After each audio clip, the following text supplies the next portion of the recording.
Morning.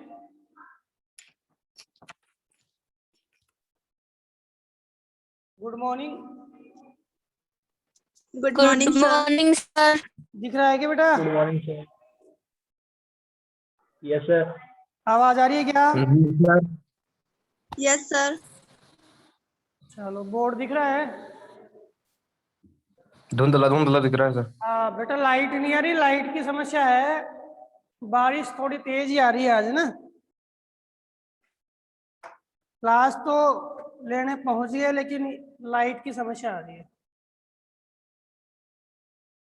बेटा आवाज तो क्लियर आ रही है बेटा? Yes sir. Yes sir. चलो, हम पढ़ रहे थे विश्व में जल परिवहन मार्ग। जल परिवहन मार्गों में हम देखें तो हमारे कोर्स में जो है, मैं एक बार लिख लेता हूं। एक तो है बेटा उत्तरी अटलांटिक समुद्री मार्ग। उत्तरी अटलांटिक समुद्री मार्ग। दूसरा है भूमध्य सागरीय हिंद महासागरीय समुद्री मार्ग। तीसरा है उत्तमाशा अंतरिम। इसी का नाम है केप ऑफ गुड मार्ग। केप ऑफ गुड मार्ग। फिर आपके हैं संघ प्रशांत समुद्री मार्ग। संघ प्रशांत समुद्री मार्ग और एक मिनट, उत्तरी प्रशांत है और दक्षिणी प्रशांत है। संघ प्रशांत में एक तो कौन सा है? उत्तरी प्रशांत और दक्षिणी प्रशांत समुद्री मार्ग।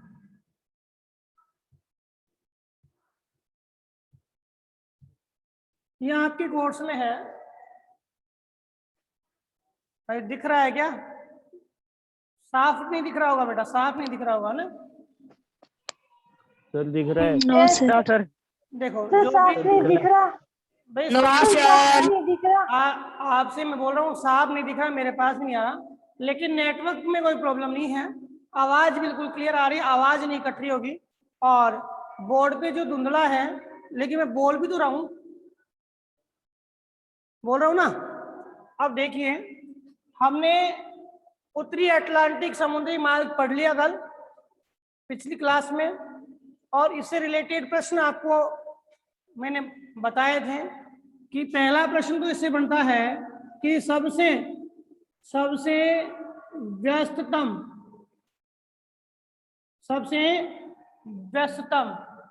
सबसे ज्यादा व्यापार किसके माध्यम से होगा? इसी से।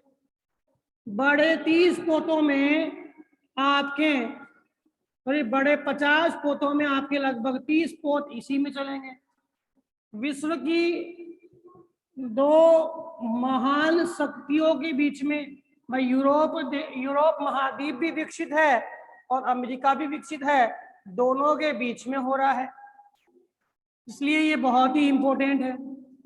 ठीक है, इसके अलावा और क्या महत्वता है इसकी? तो इस मार्ग की जो महत्वता है उसमें आपके विश्व का सबसे ज्यादा व्यापार होना, व्यस्तता होना, ठीक है, और महान शक्तियों के बीच में क्या होना? व्यापार होना। ये क्या है? इसकी महत्वता है। ठीक है, इसके बाद आपका दूसरा जो आता है, इसको हम क्या नाम बताइए इसको। दूसरा नाम क्या है? बृहत ट्रंक मार्ग। याद कर लेना बेटा ये चीज। ये नाम नहीं दे करके और आपको क्या नाम दे दिया? बृहद ट्रंक मार्ग। तो आप बिल्कुल ध्यान रखना, बृहद ट्रंक मार्ग भी किसको कहते हैं? उत्तरी अटलांटिक समुद्री मार्ग को ही कहते हैं। क्लियर है? Yes sir. ठीक है, यस सर। ओके। अब हम बात करते हैं अपने दूसरे मार्गों की। पहला मार्ग है, एक बार मानचित्र बना देता हूं मैं, जिससे थोड़ा सा हमें मार्ग है उसके समझने में कोई दिक्कत नहीं आए।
ध्यान से देखिए, हम बात कर रहे हैं बेटा दूसरे मार्ग की, भूमध्य सागरीय हिंद महासागरीय समुद्री मार्ग। सो सबसे पहले हमें समझना क्या है? हमें समझना है कि ये जो बात कर रहा हूं जिन जिन क्षेत्रों की, वो क्षेत्र उनकी लोकेशन कहाँ है। तो सबसे पहले मैं बात करूं भूमध्य सागर की, तो भूमध्य सागर की लोकेशन तो आपको पता है, सब स्टूडेंट्स को पता है भूमध्य सागर की। भाई सचिन मानावत, बेटा कोई प्रश्न पूछ रहे हो क्या आप? हैंड राइज कर रखा है, कोई भी प्रश्न है क्या बेटा? सचिन मानावत, गलती से हो गया। बेटा कोई क्वेश्चन है क्या? No sir. ठीक है, देखिए भूमध्य सागर जो है ये, इसकी लोकेशन ये है। दूसरी जो लोकेशन है वो है आपकी लाल सागर। ये देखो, ये दिख रहा है नहीं वाला, ये तो आपके अरब प्रायद्वीप है, और ये आपके मिस्र है। कौन सा? मिस्र है। ये अरब प्रायद्वीप है, ठीक है। और मिस्र और अरब प्रायद्वीप के बीच में ये आपके है लाल सागर। पापा और की बात कर रहे हैं। क्या? लाल सागर क्या है? लाल सागर किसके बीच में है? अरब प्रायद्वीप और मिस्र के बीच में क्या है? सागर है, ठीक है। इधर मिस्र आ गया, इधर इसके जस्ट नीचे सूडान आ गया, ठीक है। इधर आपकी इथोपिया आ गया। कौन सा आ गया? इथोपिया। और लास्ट में सोमालिया आ गया। इधर अरब प्रायद्वीप आ गया, और अरब प्रायद्वीप के नीचे ना दो देश है, एक तो यमन और एक ओमान। एक तो यमन है और एक है ओमान, ठीक है। बिल्कुल लोकेशन आपको पता होनी चाहिए, ये आपको स्थिति पता होनी चाहिए। तो भूमध्य सागरीय है, हिंद महासागरीय है। तो हिंद महासागर कौन सा बेटा? ये वाला सागर है, इसको हमने क्या बोला है? ये पूरे को हिंद महासागर। कौन सा महासागर का है बताइए? कौन सा महासागर का है? हिंद महासागर। हिंद महासागर। कौन सा का है भाई? हिंद महासागर। हिंद महासागर। ठीक है, अब हम बात करते हैं कि हमारा ये वाला प्रदेश हिंद महासागर और भूमध्य सागर जो है वो इस मार्ग से जुड़ेंगे। अब बताइए साहब, यह मार्ग भूमध्य सागर हिंद महासागर मार्ग किन किन क्षेत्रों को जोड़ेगा? तो यहाँ जुड़ने लायक क्षेत्र है, एक तो यूरोप है, क्या है, यूरोप है। एक अपना एशिया का अपना दक्षिणी भाग है, कौन सा भाग है, साउथ एशिया, जिसमें आपके श्रीलंका आ गया, भारत आ गया, पाकिस्तान आ गया। एक कौन सा है, एक ये है साउथ ईस्ट एशिया। कौन सा भाई, साउथ ईस्ट, दक्षिणी पूर्वी एशिया। कौन सा भाग बेटा, दक्षिणी पूर्वी एशिया। एक ये जुड़ने वाला है, और एक क्या, एक ऑस्ट्रेलिया जुड़ने वाला है। क्या जुड़ने वाला है, ऑस्ट्रेलिया जुड़ने वाला है। तो ये वाले भाग वो किससे जुड़ेंगे, यूरोप से जुड़ेंगे। किससे जुड़ेंगे, यूरोप से जुड़ेंगे। ठीक है, अब यह मार्ग किस प्रकार से है, पहले क्या था अब क्या है। अब मिस्र के बीच में जगह ही नहीं थी बेटा, मिस्र के बीच में जगह नहीं थी। हम पढ़ेंगे हमारे नहरी मार्ग में, यहाँ मिस्र के पतन को काटा गया या मिस्र के भाग को काटा गया, और कौन सी नहर बनाई गई, कौन सी नहर बनाई गई बेटा, स्वेज नहर। कौन सी नहर बनाई गई, स्वेज नहर। स्वेज नहर का निर्माण 1869 में हुआ था। हम स्वेज नहर के बारे में पूरी जानकारी पढ़ेंगे, हमारे कोर्स में है स्वेज नहर। यहाँ केवल इतना ही समझना है कि स्वेज नहर का निर्माण 1869 में हुआ था, 1869 में हुआ था। और ये स्वेज नहर है वो मिस्र के दो पतन, एक तो भूमध्य सागर और एक लाल सागर, यहाँ के दो पतनों को काट के बनाई गई थी। एक पतन जो भूमध्य सागर था उसका नाम था पोर्ट शहीद, और लाल सागर का था उसका नाम था पोर्ट स्वेज। क्या नाम था, पोर्ट शहीद और पोर्ट स्वेज। ये दो आपके क्या थे, पतन थे। इनको मिलाते हुए, इनको काटते हुए क्या है, स्वेज नहर बनाएंगे। अब आपके माइंड में आएगा साहब, 1859 से 69 मतलब 1869 से पहले ये स्वेज नहर थी नहीं, ये स्वेज नहर थी नहीं, तो इस मार्ग का महत्व भी तो नहीं था। ये स्वेज नहर नहीं थी तो इस मार्ग का क्या नहीं था, महत्व भी नहीं था। तो बताओ कौन से मार्ग का महत्व था, तो इस समय मार्ग का महत्व था उत्तमाशा अंतरीप का, केप ऑफ गुड मार्ग का महत्व था। कौन से मार्ग का महत्व था, केप ऑफ गुड मार्ग का महत्व था। अब मैं आपको केप ऑफ गुड मार्ग समझाऊं एक बार, देखिए केप ऑफ गुड मार्ग है, आवाज आ रही है मेरी बेटा, यस सर। देखो यस सर। ये आपके यूरोप के जो देश है, कौन से यूरोप की बात कर रहा हूँ, पश्चिमी यूरोप। पश्चिमी यूरोप की जो देश है, ये पश्चिमी यूरोप के देश जिसमें इंग्लैंड आ गया, फ्रांस आ गया, आपके पुर्तगाल आ गया, स्पेन आ गया, ठीक है, और जर्मनी वाले ये प्रदेश आ गए। ये पश्चिमी यूरोप के जो प्रदेश थे ये आपके सबसे पहले जुड़ते थे पश्चिमी अफ्रीका से। किधर जुड़े थे बेटा, पश्चिमी अफ्रीका, पश्चिमी अफ्रीका। फिर पश्चिमी अफ्रीका से कहाँ जुड़े, दक्षिणी अफ्रीका। ये केप टाउन किसकी राजधानी है, केप टाउन ये साउथ अफ्रीका की राजधानी है, बिल्कुल याद हो गया। केप टाउन किसकी राजधानी है, साउथ अफ्रीका की राजधानी, दक्षिण अफ्रीका। ठीक है। ये केप टाउन से जुड़े। अब केप टाउन से जुड़ने के बाद ये कहाँ आए, आपके कोलंबो। कोलंबो का वर्तमान नाम हो गया जयवर्धनपुरा। क्या हो गया, जयवर्धनपुरा। ये आपके कहाँ है, मुंबई। कहाँ है, मुंबई। फिर यहाँ से कोलंबो से ये दक्षिणी पूर्वी एशिया और कहाँ गए, ऑस्ट्रेलिया गए। दक्षिणी पूर्वी एशिया और कहाँ गए, ऑस्ट्रेलिया गए। ये स्थिति आपकी थी केप ऑफ गुड मार्क की। कौन से मार्ग की थी बेटा, केप ऑफ गुड मार्क की। कौन सी थी, good mark, cape of good mark. समझ में आएगी ना, अरे बात समझ में आएगी बेटा, यस सर। ओके। अब हम बात करते हैं कि अब क्या हुआ जब आपके स्वेज नहर बन गई, तो स्वेज नहर बनने के बाद केप ऑफ गुड मार्क का महत्व क्या हो गया, कम। किधर आने के लिए, हमारे क्षेत्र में आने के लिए महत्व कम हो गया। बाकी कैफ ऑफ गुड मार्क जो है वो क्या कर रहा है, पश्चिमी यूरोप के देशों को पश्चिमी अफ्रीका से जोड़ रहे हैं। पश्चिमी अफ्रीका से ये देश जुड़ रहे हैं आपके ब्राजील से, और ये प्रदेश जुड़ रहे हैं कहां से, आपके अर्जेंटीना से।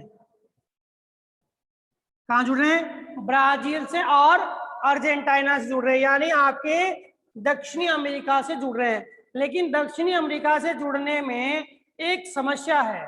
क्या समस्या है, वो आपके सामने कि आपने पढ़ा, कल मैंने बताया कि व्यापार होता है, वो होता है भिन्न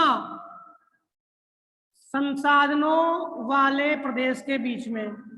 भिन्न संसाधनों वाले प्रदेश के बीच में क्या होता है, व्यापार होता है। अब हमने वेगनर का सिद्धांत पढ़ा था बेटा, वेगनर का सिद्धांत आपने पढ़ा ना, अल्फ्रेड वेगनर, याद कीजिए 11वीं क्लास में आपने अल्फ्रेड वेगनर का सिद्धांत पढ़ा था। क्या अल्फ्रेड वेगनर ने सिद्धांत में क्या कहा था, अरे बताइए बेटा, अदिति, मोनिका, आयुषी, राहुल, क्या कहा था वेगनर ने, बताइए बेटा, वेगनर ने क्या कहा था? नहीं पता भाई, यस या नो तो बता दीजिए, नो। अगर नहीं पता तो लिख के भेज दीजिए नो। अदिति, नहीं सर। भाई वेगनर ने कहा था अफ्रीका, और वेगनर ने अफ्रीका महाद्वीप और अमेरिका महाद्वीप के बीच में क्या बताई थी, साम्यता बताई थी। क्या बताई थी, साम्यता बताई थी।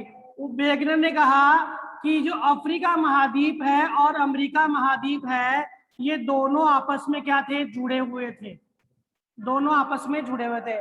तो यहाँ पे जीवाश्मों की समानता, यहाँ पे संसाधनों की समानता, चट्टानों की समानता यहाँ पे देखने को मिलती है।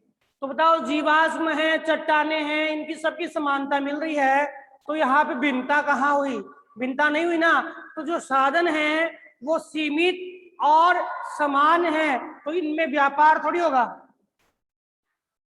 भाई, होगा क्या? तो यहाँ पे व्यापार केवल सीमित स्तर पर ही होता है दक्षिणी अमेरिका में, और अफ्रीका के बीच में व्यापार सीमित स्तरों तक ही होता है। बहुत कम जो स्तर है, बहुत कम मात्रा में क्या है, यहाँ पे व्यापार होता है। तो अल्फ्रेड वेगनर का सिद्धांत था बेटा महाद्वीपीय विस्थापन सिद्धांत।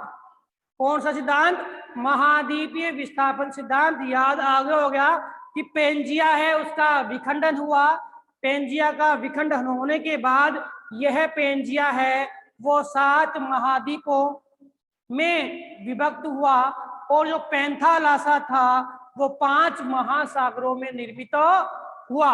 बताओ, समझ में आ गया? और मध्य वाला पार्ट था वो 33 सागर, और उसका अंश जो बना है वो क्या बना है, आपका हिमालय प्रदेश बना है।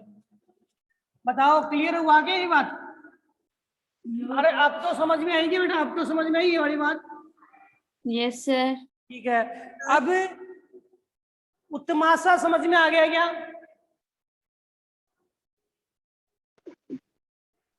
अरे उत्तमाशा समझ में आ गया क्या, उत्तमाशा? Yes sir. उत्तमाशा में आपके दक्षिणी अफ्रीका, अमेरिका और अफ्रीका के प्रांतों को जोड़ा जाता है। यहाँ पे सीमित संसाधन है, इसलिए ये जो भाग है यहाँ पे व्यापार नहीं होता है।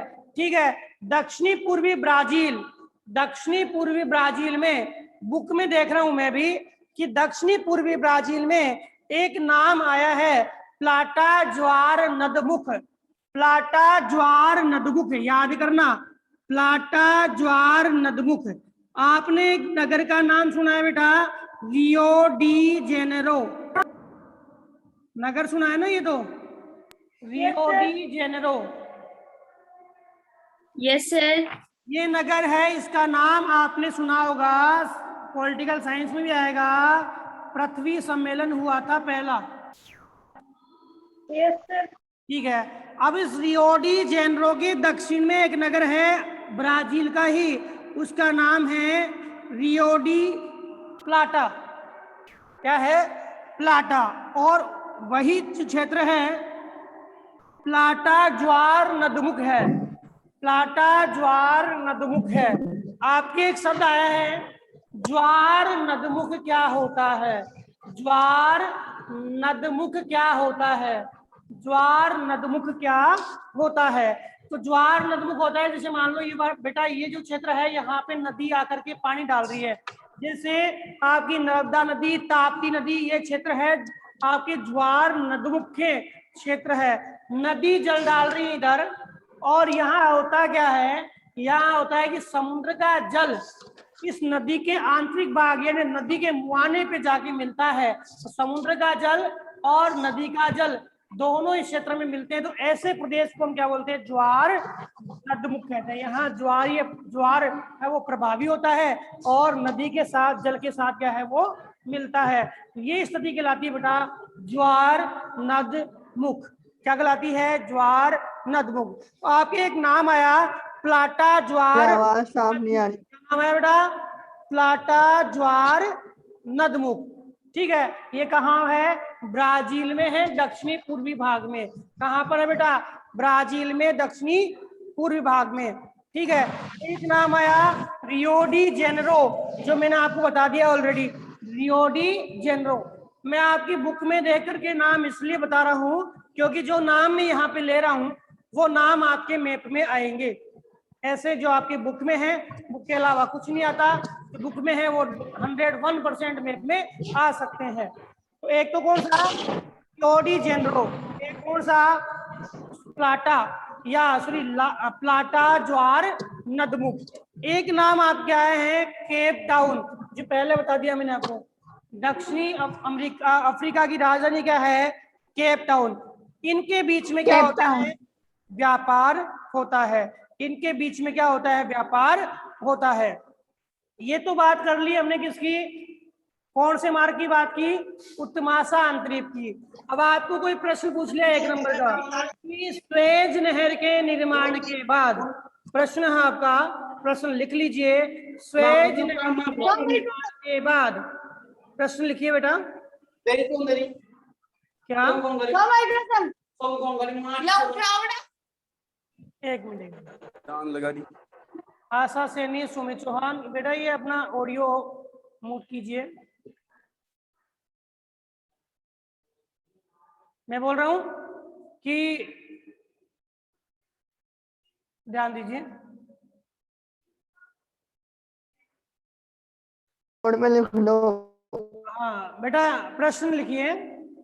प्रश्न है कि बीच बीच में डिस्टर्ब करते हैं, प्रश्न याद आते हैं बीच बीच में और ये इधर से बोल देते हैं। प्रश्न है कि स्वेज नहर के निर्माण के बाद किस मार्ग का महत्व कम हो गया?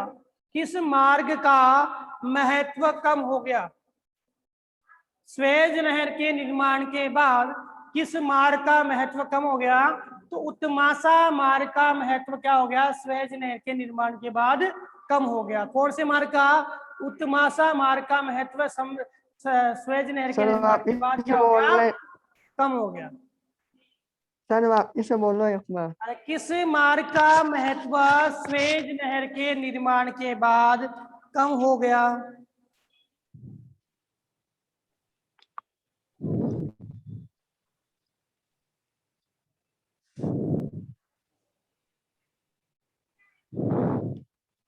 लिख लिया गया?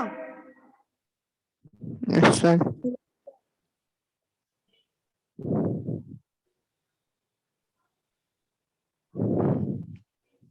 ठीक है, देखो स्वेज नहर का निर्माण हुआ तो किस मार्ग का महत्व बढ़ गया?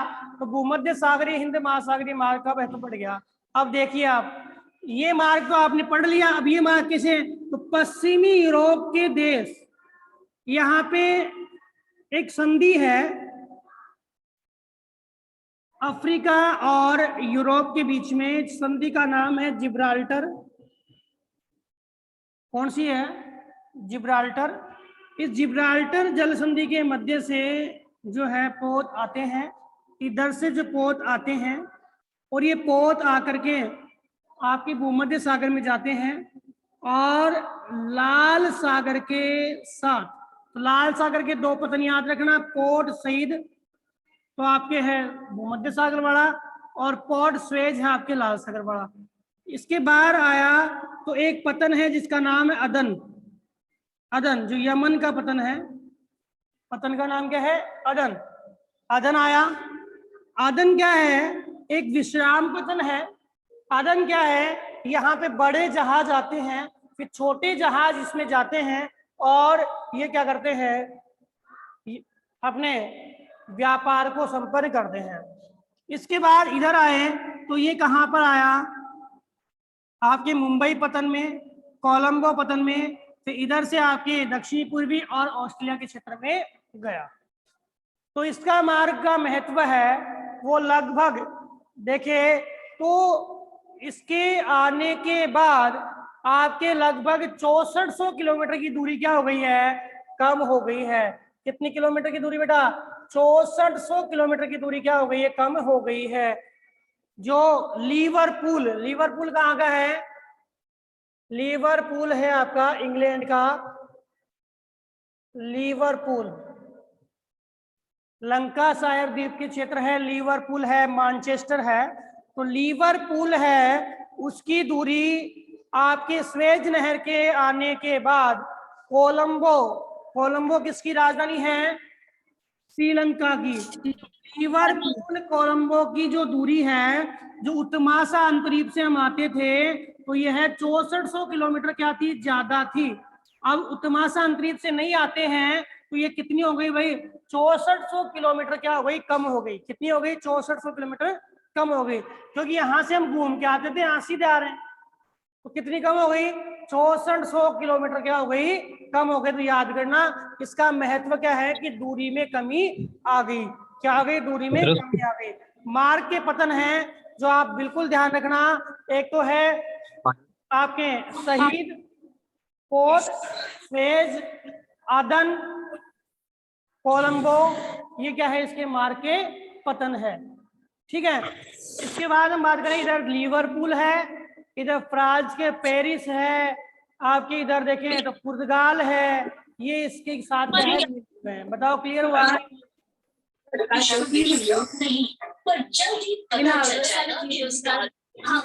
समझ में आएगी वाला भाई? समझ में आया? आगे सर। आगे लिख सकते हो ना आराम से? अरे कोई प्रॉब्लम थोड़ी आएगी अगर आपसे भूमध्य सागरीय लिख सकते हो। ठीक है। हमारे 2 मार्क और है, टाइम अपने पास में 4-5 मिनट का है। एक तो है उत्तरी प्रशांत समुद्री मार्ग। कौन सा बेटा? उत्तरी प्रशांत समुद्री मार्ग। तो बताओ, प्रशांत महासागर की लोकेशन पता है सबको? Yes sir. और प्रशांत महासागर के दोनों छोरों पे कौन कौन से महाद्वीप लगते हैं वो भी पता है आपको? Yes sir. कौन कौन से हैं? एक तो एशिया और एक अमेरिका, उत्तरी अमेरिका और दक्षिणी अमेरिका। इधर देखे तो ऑस्ट्रेलिया। ऑस्ट्रेलिया। ठीक है। ऑस्ट्रेलिया वाला जो पार्ट है बेटा, ये तो दक्षिणी प्रशांत में आ गया। दक्षिणी अमेरिका का पार्ट है वो दक्षिणी प्रशांत में आ गया। ये वाला पार्ट है वो उत्तरी प्रशांत में आ गया। तो उत्तरी प्रशांत वाला भाग है, इसमें दोनों एशिया और अमेरिका के तट जुड़ते हैं। दक्षिणी प्रशांत वाले भाग में ऑस्ट्रेलिया और दक्षिणी अमेरिका के तट जुड़ते हैं। लेकिन यहाँ व्यापार लायक कुछ नहीं है, व्यापार लायक कुछ भी नहीं है। इस कारण से आपके दक्षिणी प्रशांत में जो यूरोप के प्रदेश है वो पनामा नहर के माध्यम से किधर जुड़ रहे हैं? यहाँ जुड़ रहे हैं, ऑस्ट्रेलिया से और आपके अमेरिका से। पहले आप देखते हैं, पहले हमारा है उत्तरी प्रशांत। उत्तरी प्रशांत में मैं बात करूं अमेरिका के नगरों की, तो हमने पढ़ा था यहाँ पे वैंकूवर। बताओ, याद होगा? पढ़ा था ना Vancouver? Yes sir. Vancouver, Vancouver बताइए। अरे बैंकवर नहीं पढ़ा? पढ़ा था ना सर? हाँ तो फिर ये फटाक सब से पढ़ा था। फटाक से जवाब दिया करो, जिसमें आगे चलो। बैंकपुर के पास में एक नगर है जो आपने सिलिकॉन वन का पढ़ा था, वो था सिएटल। Saint Francis. कौन सा? सिएटल। फिर यहाँ पे एक नगर है, कौन सा? सैक्रामेंटो। ठीक है। San Francisco. कौन सा नगर? San Francisco. Los Angeles. कौन सा नगर? Los Angeles. कौन सा? Los Angeles. तो ये नगर तो आपके पश्चिम के आ गए। किसके? अमेरिका के।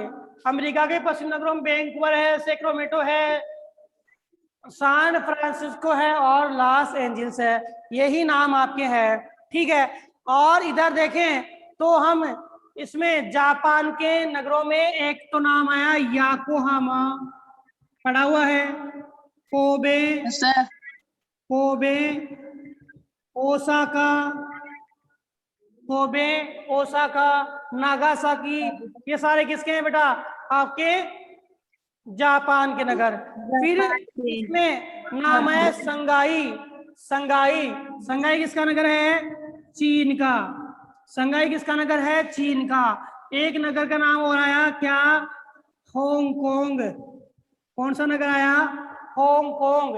ठीक है। इसके अलावा ये आपके इधर है फिलीपाइंस। फिलीपाइंस की राजधानी है मनीला। तो एक नगर क्या आया? मनीला।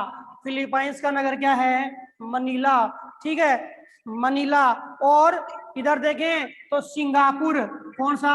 सिंगापुर। 101% ध्यान रखना, सिंगापुर मैप में आएगा ही आएगा, क्योंकि हर बार के मैप में सिंगापुर पूछ रहे हैं। सिंगापुर की लोकेशन है बिल्कुल लास्ट में चले जाइए आपके। ये तो आ गया म्यांमार। म्यांमार। फिर मलेशिया, और मलेशिया के जस्ट लास्ट में कोने पे एक बिंदु है, उसे बोलते हैं सिंगापुर। सिंगापुर अर्बन है यानी नगरीय है, और नगरीय आधार पे सबसे ज्यादा घनत्व है वो किसका है विश्व में? सिंगापुर का ही है।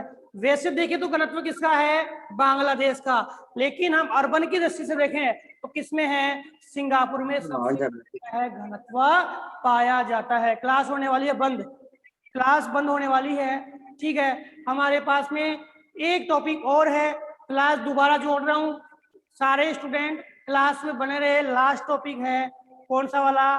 द